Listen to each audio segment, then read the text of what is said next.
국회직 8급 시험이 얼마 전에 있었다고 들었는데, 국회직 8급 시험이 사실 이제 기본적으로 원래는 이제 국가직 9급보다 조금 더 어려운 게 맞는데, 기본적으로 좀 말씀드리자면, 강론 파트가 있었다는 부분을 제외하고 총론 파트 같은 경우에는 국가직 9급이랑 난이도가 조금 비슷한 것 같습니다. 근데 이제 뭐 때에 따라서 강론을 공부하지 않으셨던 분들은 좀 어려울 수도 있고, 그리고 이제 공인중개사 시험과 겹치는 부분이 조금 있기 때문에 그런 부분을 제가 조금 설명해 드리고자 영상을 이제 게재를 하려고 하는데, 저도 사실 이제 국회직 8급 시험이 언제 있는지도 잘 모르고, 사실 국회직 8급 시험은 제가 응시를 해본 경험이 없어요. 왜냐면 이제 옛날에 저도 공시생일 때 그 국회직 8급을 시험 쳐보고 싶었는데 제 지방에 있다 보니까 시험을 치러 갈 수가 없더라고요. 그래서 이제 국회직 8급 같은 경우에는 사실 기출 문제도 제가 어, 따로 이렇게 풀어보는 경험은 사실 없는 것 같습니다. 그래도 이제 그거 없어도 사실 이제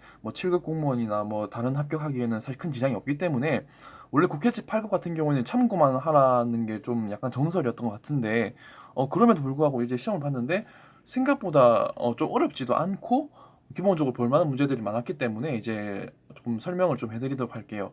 일단은 1번 같은 문제도 좀 중요한 게 뭐냐면, 소청심사위원회가 아니라 실제로 이 처분을 한 행정청을 상대로 해야 되는 건데, 이게 원처분주의에 해당되는 건데, 제가 이제 그 원처분주의인데 이게 그 사례형 쓸 때 가장 많이 문제됩니다. 예를 들어서 뭐 행정쟁송법이라든지 그 공인노무사 시험 2차의 행정쟁송법이라든지, 아니면 이제 변호사 시험에서도 조금 이제 물론 이제 좀 필요한 부분이 있긴 있는데, 그렇듯 이제 소송법 절차에 있어서 이제 그런 이제 행정 절차 관련된 부분, 이제 그런 쟁송 절차에서 이제 잘 나오는 부분이기 때문에 사례형을 쓰실 때 알면 좋을 것 같고, 나머지는 사실 이제 크게 볼 필요도 없고, 이것도 퇴직급여 관련된 부분 같은 경우에도 어느 정도 이제 기출 문제도 많이 반복이 되었었기 때문에 이 정도만 하고, 이건 또 최신 판례인 것 같은데 이것도 이제 헌법재판소 판례나 이런데, 헌법재판소 판례는 아니고 이제 대법원에서 나왔던 판례인데,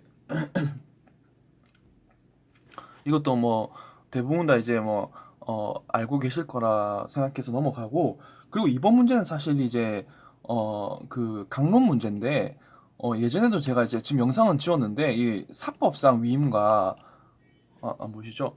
사법상 위임과 공법상 위임이 다릅니다. 예, 공법상 위임 같은 경우에는 그 위임을 한 이제 위임 기간의 권한이 사라지는데, 사법상 위임 관계에서는 권한이 사라지지 않는다. 이 부분을 조금 이제 참고를 해주시면 나중에 이제 뭐 노동법이라든지 아니면 공인중개사 시험이라든지 아니면 기타 민법의 시험이 있는 공인노무사라든지 뭐 이런 시험에서 채권법이 있는 부분은 도움되기 때문에 이런 부분 헷갈리지 않게 풀 수 있을 것 같아서 이제 이 정도만 하고, 답은 이제 쉽게 찾을 수 있을 거기 때문에 이거는 기본 기출 문제만 나왔기 때문에 이 정도만 하고 넘어가도록 하고, 그리고 행정행위 하자 같은 부분도 이것도 기출 문제를 정말 많이 반복한 부분이기 때문에 대부분 이제 넘어가도록 할게요. 그리고 이제 4번 문제 같은 경우에는 인가와 특허 관련된 부분이 있는데, 이것도 제가 좀 말씀드리고 싶은 게 뭐냐면, 우리가 허가와 인가 관련된 부분을 이제 구별하잖아요. 인가 같은 경우가, 왜냐면 이제 뭐 그 행정행위에 있어서 명령적 행정행위냐 아니면 이제 설권적이냐 이런 걸 따라 가지고 허가와 특허를 이제 구별하기도 하는데, 실제로 이제 행정행위 같은 경우에 이제 법률행위적 행정행위라고 해서 이제 명령적 행위랑 이제 형사적 행위가 있는 거는 대부분 다 아실 거라고 봅니다. 근데 이제 제가 좀 말씀드리고 싶은 게, 허가 인가에 대해서 이제 구별하는 이제 괜찮은 학설이 있더라고. 이건 이제 소수설이기 때문에 기본적으로 사실 이제 구별 안 하셔도 되는데, 이 공법 관계와 이제 사법 관계를 구별을 해 두셨습니다. 이게 로스쿨 교수님이 이제 그 민사법 관련된 이제 로스쿨 교수님께서 이제 주장하신 건데, 그래서 이제 이렇게 하고 있는데, 공법 관계에 있어서는 이제 기속 행위고 사법 행위에서 허가는 이제 재량 행위다, 이렇게 구별하신 이제 그 교수님이 있으시더라고요. 근데 사실 이제 민사법을 공부하셨던 분은 아시겠지만, 허가라고 하면 이제 저도 약간 헷갈린 게 많습니다. 교수님께서도 이렇게 반대로 설명하신 경우가 되게 많아가지고 되게 궁금해서 이제 저도 책을 찾아봤는데, 그런 소수설적으로 봤을 때 민사 분야와 이제 공법 분야는 조금 다르게 이렇게 허가와 인가에 대해서 이제 조금 설명해 주신 부분이 있으셔가지고, 또 이거는 또 반대로 이렇게 되어 있더라고요. 그래서 이제 그렇구나라고 이제 본 것도 있습니다. 물론 이건 이제 소수설이기 때문에 그냥 공부 안 하셔도 되는데, 그렇게 있다라는 이제 것만 조금 소개해 드리고, 그리고 토지거래 허가 구역이라든지 그다음 개발 제한 허가 구역 내 건축행위 같은 경우에는 뭐 인가가 아닌 예외적 승인이라는 절차는 아마 알고 계실 겁니다. 이게 이제 억제적 금지 해제에 해당되는 것이기 때문에 이 승인 절차라는 것을 알고 계시 특허가 아니 설권적인 처분이 아니기 때문에 특허가 아니라는 것만 알고 계시면 될 것 같아서 넘어가고 나머지 문제 같은 경우에는 기본적으로 이제 그렇게 어려운 부분이 아니기 때문에 뭐 대부행위는 뭐 민사법이다 뭐 이런 거는 다 알고 계실 거고 그 다음에 확실히 이제 헌법과 같이 시험을 치시다 보니까 이런 이제 기초적인 이제 판례도 많이 나오고 해서 아마 이제 점수가 조금 높을 것 같습니다. 물론 행정절차법 같은 경우에는 이런 문제는 처음 볼 수도 있는데 이건 다시 사실 이제 소거법으로 다 풀 수가 있는 문제이기 때문에 그래서 이것도 뭐 1년이더라고요. 근데 이거 모른다 하더라도 이게 시험 문제를 푸시는 데는 크게 지장이 없을 것이다. 또 이제 퇴직연금 관련된 것도 계속 나왔었죠. 퇴직연금 같은 경우에는 계속 나왔기 때문에 그래서 이제 퇴직연금 같은 경우에도 미지급은 이제 당사자 소송으로 다투고 관련 법령에 따라서 당연히 주는 것 같은 경우에는 이제 항고 소송 대상이 되지 않는다. 뭐 이건 다 아실 거기 때문에 이 정도만 하고 넘어가고 또한 관련 법령에 의해서 당연히 이제 부여되는 것이기 때문에 그래서 이제 당사자에게 의견 진술의 기회를 주지 아니한다 하더라도 절차의 하자가 있는 유관 첩이 아니다라는 거는 뭐 어느 정도 다 알고 계실 것 같기 때문에 조금 넘어가도록 하고 이것도 뭐 제3일, 3일 이거 제가 옛날에 이제 그 개인정보보호법에 관련된 이제 법 조문을 정리한 게 있는데 그건 나중에 이제 저 올리도록 할게 지금 삭제를 해가지고 그리고 이것도 1, 2번은 좀 되게 중요합니다. 이게 맨날 나오거든요. 이 3%고 5년이고 이것도 나오는 거고 이것도 이제 사실 형법에 있는 약간 조문을 약간 좀 차용한 부분이 있거든요. 그렇기 때문에 물론 과태료는 아닙니다. 과태료는 아닌데 이런 법리들은 이제 형법에 있는 것들을 좀 차용하는 거다 보니까 그 정도만 아시면 될 것 같고 그리고 14번 같은 문제도 기본적으로 이제 다 푸셨을 거라고 생각합니다. 그리고 이제 15번 같은 경우는 좀 중요한 게 공매 통지가 있거든요.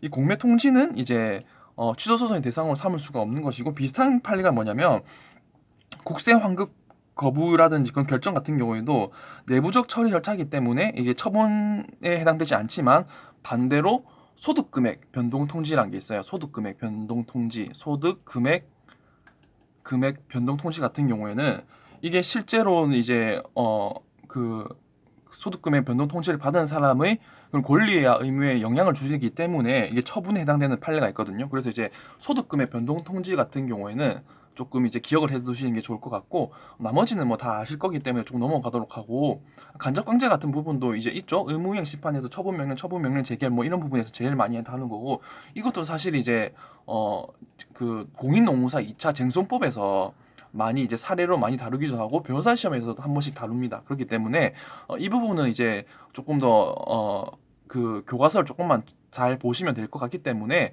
기본적으로 좀 넘어가도록 하고 그리고 이제 이번에 그 행정 그 소송법인가 거기서 이제 가집행 선고가 이제 위헌 결정이 나왔거든요. 이건 아마 모를 수도 있을 것 같아서 지금 알려드린 건데 국가에 대한 이제 가집행 선고가 왜냐면 가집행 자체가 이제 사실 대부분 다 이제 재산권 관련된 부분에 있어서 이제 가집행 절차를 많이 하는데 근데 이제 국가 같은 경우는 가집행 선고 절차가 안 되게끔 했었는데 지금 이제 헌법재판소에서 이제 위헌 결정이 났었어요. 그렇기 때문에 왜냐면 이제 당사자의 지위를 정하는 같은 경우에는 가집행 선고가 되는데 이게 국회에서 너무 좀 좁게 해석을 했다. 재산권 관련된 부분, 그러니까 국가가 이제 돈을 띄어먹을 일이 없기 때문에 가치편 선고가 안 되게끔 제한이 되었었는데 이게 임시 처분이라든 지위를 정하는 소송에서도 가치편 선고가 필요한 것 같기 때문에 그걸 부분을 이제 고려하지 않았던 부분들은 잘못됐다고 해서 이제 이렇게 가치편 선고 자체가 이제 위헌이 났기 때문에 이 부분은 저도 이제 판례를 좀 자세히 보고 난 다음에 좀 설명을 다시 좀 해드리도록 할게요.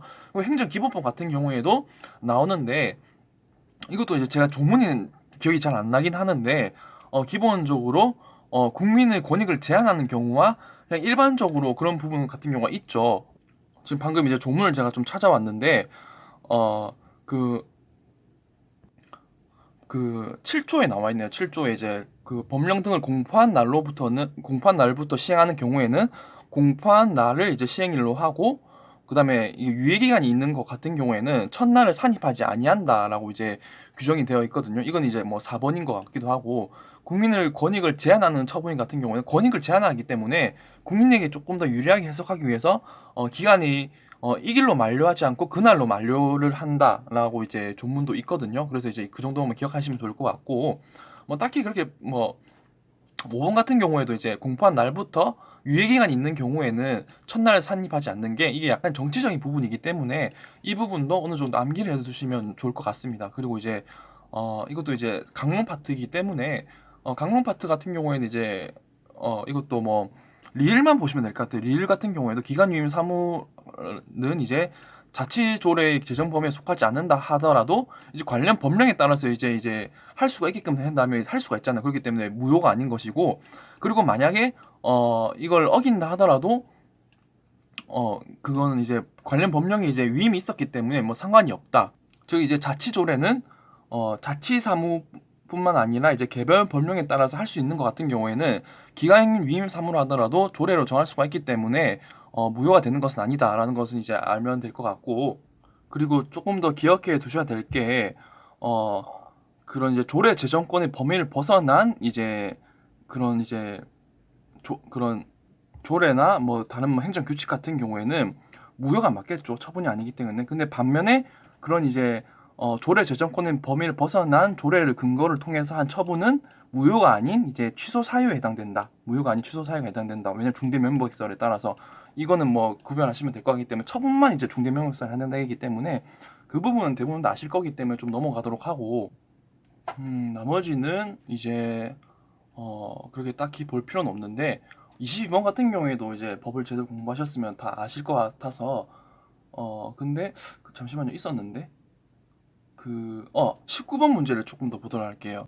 이게 19번 문제 같은 경우가 물론 이제 법 조문에 따라서 이제 나온 거기 때문에 뭐 법 조문을 알면 맞출 수 있다 이렇게 할 수도 있는데, 이건 제가 좀 설명해 드릴 부분이 있는 게 왜 그러냐면, 이게 우리가 도시개발법에 따르면 도시개발법은 사실 이제 토지를 만드는 것이고, 정비사업 같은 경우 도시 및 주거환경정비법 같은 경우에는 토지뿐만 아니라 건축물, 대지 다 포함되는 거거든요. 그렇기 때문에 실제로 공토법 같은 경우에는 실무상 우리가 이제 도시개발 절차에서 많이 사용합니다. 도시개발 절차는 토지만 하는 것이다 보니까 나머지 이제 건물 같은 경우에는 이제 정비사업에 또 통해서 하는 거고, 이 정도만 이제 기억을 해두시고, 특히 잔여지 같은 경우가 이 조문에 이렇게 나올 수밖에 없었던 이유가 왜 그러냐면 이거 정답 같은 경우가 이제 4번인데 이게 중요합니다. 그냥 조문만 외우면 된다라고 할 수도 있는데, 실제로 이제 이 조문이 만들어진 배경을 조금 제가 좀 설명해 드리자면, 예를 들어서 이제 실제로 있었던 사례인데, 어떤 이제 분이 이제 정년퇴직을 하고 난 다음에